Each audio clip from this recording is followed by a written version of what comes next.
Welcome to Alaska Weather, a production of Alaska Public Media and the National Weather Service, Alaska Region. Produced and broadcast daily from the studios of KAKM, Alaska Weather provides complete forecasts, public, marine, and aviation for all of Alaska. Alaska Weather is made possible by the following sponsors.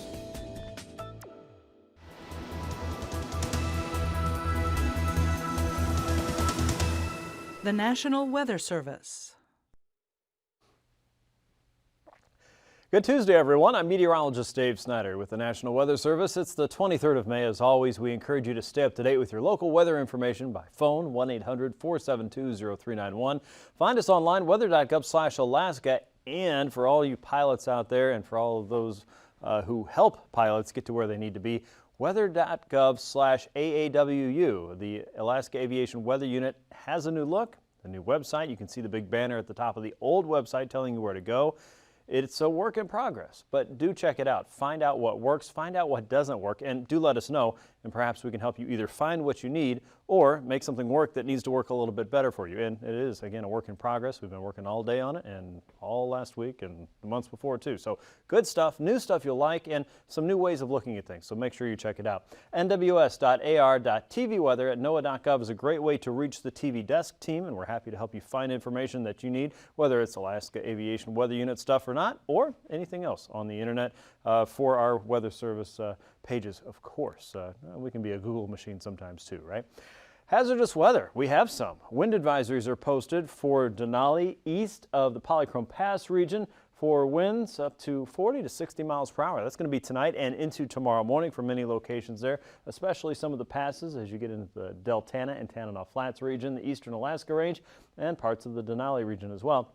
And the upper Kuskokwim, also looking at some stronger gusts there on the 40-mile-an-hour range. Now, west of Polychrome Pass and into Denali National Park, for all of you early visitors and friends and neighbors driving up and down the road already, if that's possible, I think it is, winter weather advisory is posted.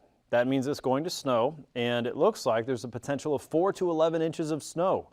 That's going to make travel a little bit on the difficult side there if you're trying to drive through, or at least use some of the side roads that approach the areas around Polychrome Pass. So again, west of Polychrome, there is a chance that you're going to get well, as much as almost a foot of snow, and on the lower end, still a decent amount, 2 to 4 inches of snow, and then upwards of 11. So wind and snow in the areas that you see in areas of yellow here on the map.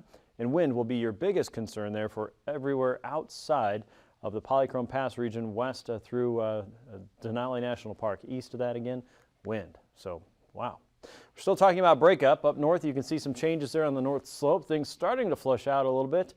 Some open water on the Colville there, as well as the Noatak and Kobuk River seeing some changes. Everything else stands to be open right now. You can learn more about the remaining rivers that are breaking up at weather.gov/APRFC. That's the Alaska Pacific River Forecast Center for short.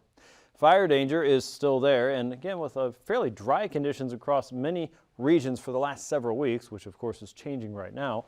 The areas around Ambler and then south of the Brooks Range are seeing some elevated fire danger concerns, perhaps high, but nosing in on it if nothing else.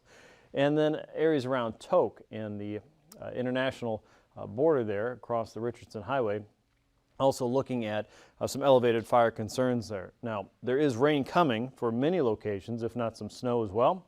And so we should see some rapid changes to any conditions that might be on the drier side across Alaska. So there's good news there, and probably not any long-term concerns just yet. But we are in fire season, and no question about it. It has been dry for several of us in several weeks. Here's a look at the satellite picture, and the infrared satellite shows a steady swath of moisture coming in with a jet stream aloft, pointing in from the south and west, driving in Pacific moisture into southwestern Alaska today. We saw rain moving into places like the Alaska Peninsula and Bristol Bay. Meanwhile, a ridge of high pressure across the eastern Gulf is keeping things relatively dry and nice and mild. Clearing sky for you. That'll last at least another couple days, but clouds will be moving in with rainfall in short order, of course. Across the lower and middle Yukon Valley and the upper Kuskokwim, we saw some breaks in the clouds today. Clouds moving northward across the northwest coast all the way into the eastern interior, pushing away some of the colder weather, so warmer weather certainly moving quickly northward.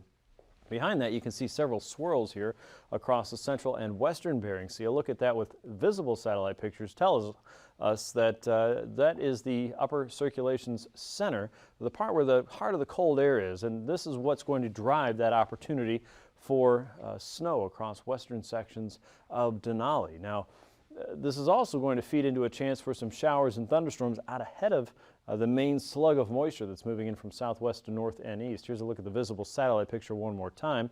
And you can see how some of the clouds have been bubbling up here across the lower and middle Yukon Valley and the upper Kuskokwim out ahead of the main swath of moisture. This is going to fill in a great way as we head into Wednesday and Thursday and really take over a considerable amount of real estate. So here we go. Today's weather, the low pressure is out to the west at 993 millibars. Snow showers up north.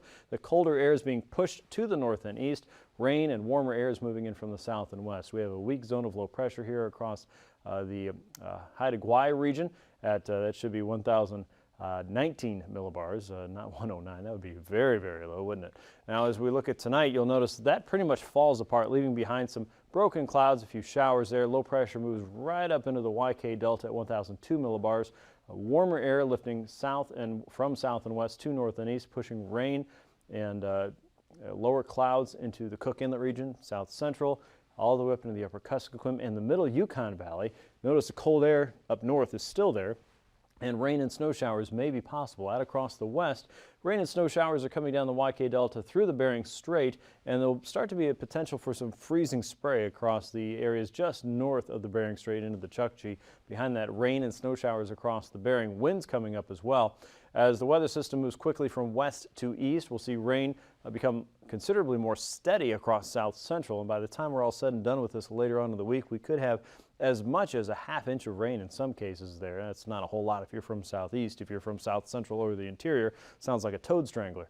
Now, areas across the Prince William Sound region, again, not a whole lot of water by comparison to previous events, but out across the west, it's going to be fairly steady periods of showers across the YK Delta. Cold air wrapping in behind us at 997 millibars, rain and snow showers for the Seward Peninsula, and warmer air is still spreading northward. It makes it to the North Slope. There's still a risk for some snow showers around the Beaufort Seacoast, and we're still looking at generally dry conditions on Wednesday and southeast. As we get into Thursday, we start to see those showers sneaking into areas around Juneau, out through Gustavus, northward toward Yakutat. Showers linger around south central, but slight improvement in the weather conditions there. Maybe some drier weather around Cook Inlet. Showers push into the central and northern interior, and warm enough for that to reach parts of the North Slope as well, but not all of it, of course. Low pressures lingering around the Bering Strait and the Chukchi Coast. With that, snow showers remain possible there with a 998 millibar low. Winds are going to come up, and freezing spray will be a factor as we get into Thursday and Friday, especially as a large chunk of the Chukchi Sea is now opened up, and we'll check that ice forecast here in just a little bit. Temps today, we're in the 50s and 60s around southeast. Let's see. Haines and Skagway were in the lower to mid 60s. The capital city also in the 50s, 40s and 50s further southward as the clouds and showers lingered there. 56 in Cordova, just a hair cooler around Anchorage today. Homer was 51, Kodiak 53, a little bit milder in Fairbanks at 55. The same goes for Eagle today. Visiting Denali and Healy, temps there were in the 40s and 50s. 51 in Fort Yukon, 20s and 30s for the North Slope. Barrow was 28. Kotzebue Sound temperatures were fairly mild today, mid to upper 30s there. A few 40s around the region, almost 40 in fact for Shishmaref. 37 in Nome, 30s and 40s for St. Lawrence Island, 40s for the Yukon Delta. The Kuskokwim Delta was in the 40s. McGrath had 44 by late afternoon. Lower to mid 40s for Bristol Bay. The Alaska Peninsula was in the mid 40s from Sandpoint west to Cold Bay and False Pass. St. Paul and St. George in the lower 40s, and Shemya chalked in at 41. Overnight low temps will stay in the 30s and 40s for most parts of the region south of the Brooks Range. The warmest weather down around Cook Inlet, Kodiak Island, and out across the west, close to 40 degrees as well. Southeast, mid 40s there. The North Slope in the mid to upper 20s. High temperatures tomorrow back in the lower to mid 30s. Up north, 50s and 60s ahead of the weather for the central and eastern interior, including the middle Tanana Valley and Fairbanks. South of that, clouds and cooler weather and rain. Temps below 50 degrees for many in the region. Southwest, mid 40s, 41 in Nome, 33 in the North Slope, and lower to mid 40s for the central and eastern chain. Across the southeast, you're looking at temps ahead of the weather in the upper 50s to lower 60s, so a mild day for you. Flying weather shows the decrease in visibility and ceilings across southwest and the Gulf, as well as St. Lawrence Island and the North Slope with IFR conditions there. That will continue to work its way north and east by the afternoon, taking over Prince William Sound. MVFR conditions for most of the Kenai Peninsula and South Central. IFR for the North Slope and the Bering Strait, St. Lawrence Island and St. Matthew Island, and kind of flirting with south and west through the afternoon. Here's your pass conditions. Anaktuvuk and Adigan Pass, we expect to see VFR in the morning transitioning to an MVFR kind of day. Lake Clark and Merrill Pass look to go down for most of the daytime tomorrow. IFR there, and for Rainy Pass as we go. Windy Pass, we expect to see marginal conditions through most of the day, and the same goes for Isabel Pass, transitioning through that as we head through the midday hours. Mentasta Pass right now looks to be warm, and VFR. Tenita Pass also expecting to see some changes during the day, but you'll have a better opportunity to get through in the morning with VFR. Portage Pass, obviously IFR through most of the afternoon at least.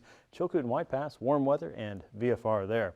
Freezing levels show the deep cold is still trying to hold on across the Bering levels there below 2,000 feet. But look at the surge of warm weather. You can see the tight packing of that gradient across the Alaska Peninsula, ranging from 2,000 to as high as 10,000 feet across the western Gulf.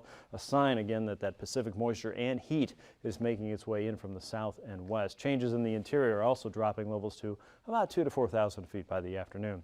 This comes with a risk of icing potential there.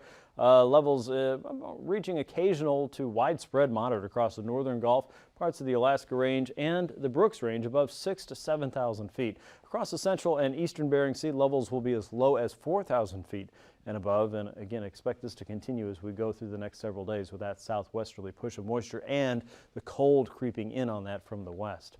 The jet stream has our trough of low pressure right across the Bering. Of course, that makes sense with our weather pattern that we're seeing, that southwesterly push lining up with the Alaska Range, and a ridge of high pressure still in charge of a lot of the mainland, especially the east and southeast. That's going to keep you very mild if you're moving to the Pacific Northwest over the holiday weekend for any reason. You'll expect to see some pretty warm weather there as well. But the moisture is being pumped into Alaska at this point with that southwest flow. 15 to 30 knots across southwest. Winds are also picking up across the interior, 20 to 35 here at 9,000 feet. And across the southeast and the northern Gulf, you're looking at wind speeds of about 30 to 40 knots or so, with stronger winds out across the west, building in with the next weather maker there. 40 knots there between Adak and St. Paul and St. George, coming in from the west to northwest. Southwesterlies moving into the YK Delta. Southerlies coming over the Alaska Range, 15 to 25, and more of an east and southeasterly flow over the Brooks Range and the North Slope. Look for winds to be fairly light at 3,000 feet over southeastern Alaska. Again, we'll keep that southwesterly flow over Prince William Sound and South Central, 25 to 35 for your daytime tomorrow. Turbulence is going to become more of an issue over the next several days. Plan for some chop and some bumps across the Alaska Range and across the upper Kuskokwim Valley, as well as South Central, Cook Inlet region, Kodiak Island, and the Aleutians, generally below 3,000 to 4,000 feet. Southeast, still a few bumps there on the outer side of the southern outer coast below 4,000 feet. This should be improving for tomorrow. Here's a look at, we'll have a look at your sea ice conditions as well as your marine weather here in just a few minutes. Stay tuned.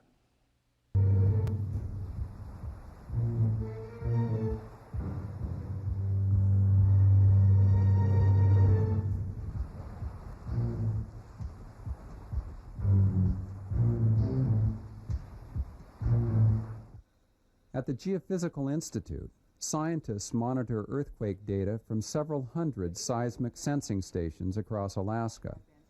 When a seismic disturbance occurs, this data is instantly transmitted to the National Oceanic and Atmospheric Administration's West Coast and Alaska Tsunami Warning Center in Palmer, Alaska.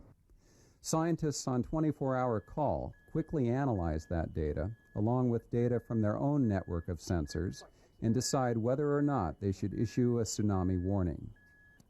When we see a large earthquake has occurred and it's occurred near the coast, we'll issue a warning to those who could be affected by the wave within a certain amount of time. And then we'll monitor the wave to see if it really was dangerous or not, and if it was dangerous, then we'll expand the warning to all the people that it may be dangerous for. You can improve warning systems. You do that a number of ways. One of the most obvious is by providing better hardware to measure earthquakes more accurately, but also to measure directly the tsunami itself. As part of the DART project, deep ocean assessment and reporting of tsunamis, NOAA has developed a system of 6 ocean buoys which help measure a potential tsunami. Attached to the buoys are pressure sensors on the ocean bottom that can detect tsunamis passing overhead. The sensors instantly beam the data via satellite to NOAA's tsunami warning centers in Palmer and Ewa Beach, Hawaii. I work with the state seismologists and other seismologists in our Alaska Earthquake Information Center to generate the hypothetical earthquake scenarios. These what-if scenarios are used to produce very practical products. One of them is called an inundation map. Inundation maps are critical to defining evacuation zones and routes so that coastal communities can respond quickly in the event of a tsunami. These deceptively simple maps show the highest point of flooding by a potential tsunami, but a mind-numbing amount of data is needed to generate them. It is only with the advent of the supercomputer that researchers finally had the tool they needed to take tsunami research to the next level. In the mid-1990s, Alaska Sea Grant funded a research project by University of Alaska Fairbanks scientists Zygmunt Kowalik and Elena Suleimani. They worked with the Arctic Region Supercomputing Center at UAF to create a model of an event that occurred over 120 years ago. The first effort to test a tsunami model was to model the 1883 wave that was generated by the eruption of St. Augustine volcano, that is an island volcano in Cook Inlet. When the volcano erupted, part of the mountain crashed into the sea and generated a wave that raced across Cook Inlet and partially flooded the village of English Bay. A logbook kept by the Alaska Commercial Company trading post at English Bay documents the sudden inundation. On this morning at 8:15 o'clock, 4 tidal waves flowed with a westerly current, one following the other at the rate of 30 miles per hour, the sea rising 20 feet above the usual level. Kowalik and Suleimani's analysis of that event resulted in a computer model that has been refined and is now used to create inundation maps for Alaska coastal towns. This supercomputer animation shows how several tsunamis inundated the U.S. Navy base in Kodiak after the 1964 earthquake. The red area indicates maximum inundation. Projections like this are used to create inundation maps. The goal of our work in inundation mapping is to make coastal Alaska a safer place to live. And I think our major goal is to save lives. Some shrewd detective work helped the researchers refine their computer model. Geologist and tsunami expert Dr. Gary Carver collected geological clues and considered eyewitness accounts to work up an accurate picture of what actually happened when the tsunamis hit Kodiak in 1964. In this area, the wave came up this bay, and we have here some of the very best information concerning how large the 1964 wave was. This is also an area where we modeled the wave as a way of calibrating the modeling exercise. And what we found is that in this particular case, the modeled wave departed somewhat from what we know to be the actual area that the wave covered. But in reality, we know from the sand deposits and from the eyewitness accounts that the wave ran back into the trees, into the vicinity of those many houses and buildings back there. And so here's a place where we were able to use the geologic evidence and the historic evidence to calibrate the model. If we get a big tsunami in this community, similar to what the University of Alaska Fairbanks researchers have told us, this waterfront will be gone. Our goal is to protect community residents and do the best we can to protect infrastructure. And by knowing where the wave may come, based on the information from the scientists, we've got a much better chance of preparing the community for dealing with that. But we've also tried to really educate the community that there are some instances that could cause a tsunami, and the sirens may not go off because we may not have gotten word that from the Tsunami Warning Center in Palmer that in fact a tsunami is on its way, and that would be one that would be locally generated by a local earthquake. And what we tell people is if they have trouble standing up for 15 seconds or the earthquake lasts for longer than 30 seconds, they should evacuate. They shouldn't wait for the siren to go off. To help people in towns like Kodiak understand the threat and prepare for the next tsunamis, the NOAA National Weather Service runs an information program in partnership with the Alaska Division of Homeland Security and Emergency Management called the Tsunami Ready Program. Seward, Alaska was designated as the first tsunami-ready community within the state. The Alaska Division of Emergency Services and the city government got together via the fire chief and assistant city manager and worked to bring us into uniform plan for evacuation and informational distribution to all of the citizens within the area. This is a test of the emergency siren system. It means that we can get the word out to the people. We have all of the warning systems in place. We receive the information and we can pass that on to the people in town and be able to get them into an area of safety in case of tsunamis. For the sourdough Alaskans who survived the ocean's fury in 1964, a real-life nightmare is burned into their memories. They know what tsunamis can do. But most of us were not here back then, when the black waves of March tore into our shores and swept away more than 100 souls. We would do well to learn from the experience of our fellow Alaskans. Because as the scientists assure us, it is not a question of if,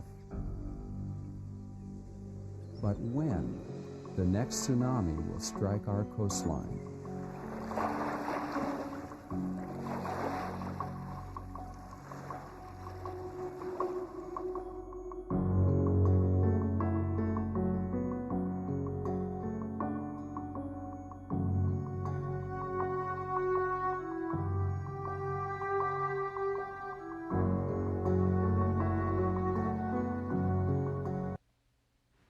Here's a look at your sea ice edge. The thing to note here is that our concentration below 80% has made its way up the Chukchi Coast now, and a lot of the ice across Kotzebue Sound and across the Chukchi Coast is no longer shore fast. So a lot of big changes in the last several days here, thanks to all the heat moving up from the south and the west. Changes will continue to happen in rapid order here, so make sure you're checking in for your sea ice edge at weather.gov/Anchorage/ice for the very latest information and forecast there. In southeast, winds are coming in from the west and northwest, save for the Lynn Canal, 25 knots with a 5-foot sea. Otherwise, 15 to 20 in many areas along the outer coast, 30 knots a little bit further south toward the Dixon entrance, and 10 to 20 on the inside with 2 to 4-foot seas there, and 10 to 11-foot seas south of Sitka with light winds and small seas. Slightly further north you go there, so not entirely light and small. Thursday, 7 to 8-foot seas up north, 15 knots there coming ashore with northwesterly south of Sitka, 20 to 25, 7 to 8, and 5-foot seas in the Lynn Canal still holding on to those 25-knot winds and 10 to 20-knot winds again through the Stevens Passage area and into the Clarence Strait. So still a very little change there as you head into Thursday. Watch for more changes as you get into Friday with a better chance of rainfall getting closer to your region. Easterlies inside of Prince William Sound on Wednesday with 4-foot seas. Otherwise, southerlies coming up the western Gulf as well as the Cook Inlet region, 25 to 30. Southwesterlies inside of Shelikof Strait, 25 with a 8-foot sea, 11-foot seas east of Kodiak Island on a 30-knot wind. That diminishes on Thursday with 15-knot winds across the north and western Gulf. Light southerlies inside of Prince William Sound with a 2-foot sea and rain, and south and westerlies through the Cook Inlet region, 20 to 25 with 4 to 6-foot seas throughout the area. As we get into Bristol Bay, southwesterlies 25 knots with a 7-foot sea, also looking at 30 knots from Castle Cape to Chignik. Down the Bering Sea coast, 25 knots with a 10-foot sea on Wednesday, and you'll see 13-foot seas south of Sand Point and King Cove. That improves as we head into Thursday, 9-foot seas there with westerlies heading up the coast. 25 knots also in Bristol Bay, and down the Bering Sea coast you're looking at 8 to 11-foot seas as we move toward Friday. Look for westerlies across the central and eastern chain, southwesterlies north of Nikolsky and Unalaska with an 11 to 12-foot sea there, a 9 to 10-foot seas out in the west on a 20 to 25-knot wind. For Thursday, the winds will bend a little bit more to the north and west, 25 knots with a 10-foot sea. Otherwise, south and westerlies across the central and eastern chain. All regions there 20 to 30 knots with 9 to 12-foot seas on the Pacific coast and 6 to 11-foot seas across the Bering Sea coast as we head through Thursday. For the west coast, light easterlies crossing St. Lawrence Island and around the Bering Strait. South and westerly winds across the bulk of the Bering Sea coast and the Kuskokwim Delta. You're looking at 25 knots with a 7-foot sea. Westerlies around St. Paul and St. George with 10-foot seas on Wednesday. And you'll see more of a due west wind following that low pressure system on Thursday, with winds up to 15, even 25 knots closer to the coast. Seas there up to 10 feet, and same goes for St. Paul and St. George on that 20-knot wind. And as we go further northward across the Bering Strait region as well as the Chukchi coast, we'll have to start watching for that cold air and a little bit more of a spray issue there. A freezing spray could be heavy, and again, we'll see more of a chance of that as we head into Thursday, but watch for that around that open water in the Chukchi coast. Easterlies for the Beaufort Sea coast, 10 to 15 on Wednesday. Winds still fairly light across the Chukchi coast, 10 to 15 there with 3 to 4-foot seas on Wednesday. But once again, as we get into Thursday, the winds come up sharply. Easterlies west and south of Wainwright, and southerlies coming in across the Kotzebue Sound region as well as Point Hope to Cape Lisburne. 8 to 10-foot seas expected there, and again, heavy freezing spray will be a threat for your Thursday and probably into Friday too. Recapping tonight's weather, high pressure still in charge of southeast, trying to clear away the sky across the central and southern parts of the Panhandle. But the south and westerly wind that's on the back side of that system is pulling in quite a bit of moisture and warm air. That means it's going to rain across south central, and it is raining across southwest. There's a slight chance for a thunderstorm tonight, but we'll see a better chance across some parts of the western Alaska Range tomorrow as the front moves up against the mountains. Across the central and eastern interior, it will still be fairly warm, but for all other regions across the west and south, temperatures will cool off into the 40s and 50s with a gray, gloomy, and wet sky.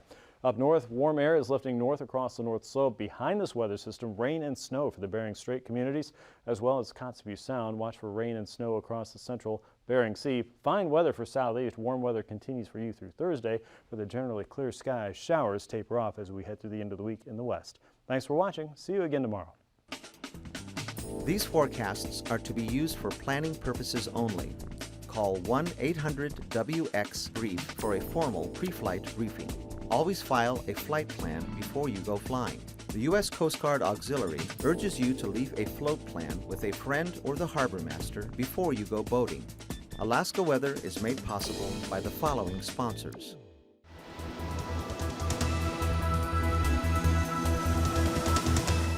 The National Weather Service.